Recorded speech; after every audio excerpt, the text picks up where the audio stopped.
granddad is a train buff, and they have picked up a little interest in that. And they like to chase things, do some adventurous things. I've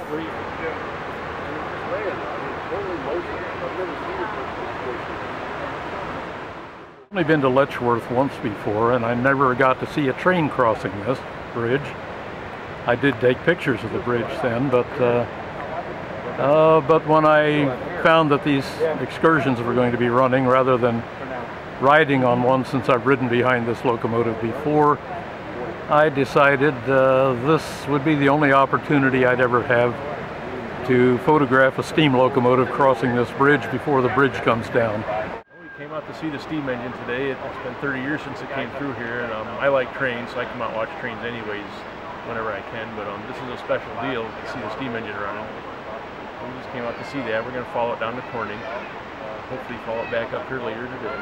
So coming out here to see something like this is extremely, it's a good sign for the future of the railroad. I realize that the younger rail fans find in many cases as much interest in diesels as I did in steam, but to me steam is still something special.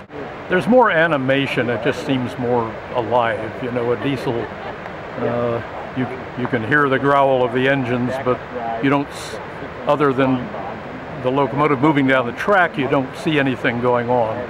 With a steam locomotive you do. You see the side rods working, and you see the smoke coming out the stack.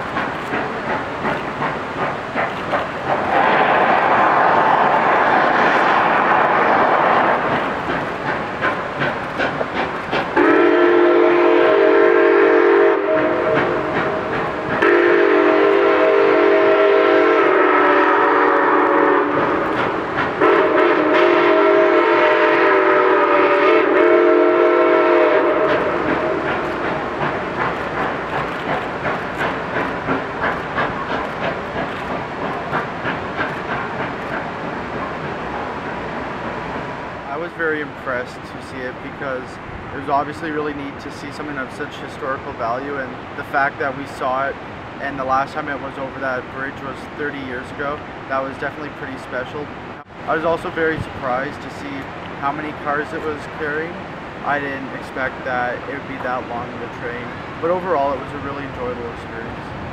Neat. I figured it would be quite powerful, and there'd be some good sound and you know, some drama with the smoke and steam. And I mean, I wasn't disappointed. Before I shot a picture of it, I was kind of looking at the trees to see if there was any telltale signs of smoke coming, and I saw the first, you know, puffs of black, and of course you heard it long before that. But no, it's pretty powerful, and it was obviously pulling quite a few cars, and it was an impressive sight. I mean, it was well worth driving down and getting up a little earlier just to see it very well.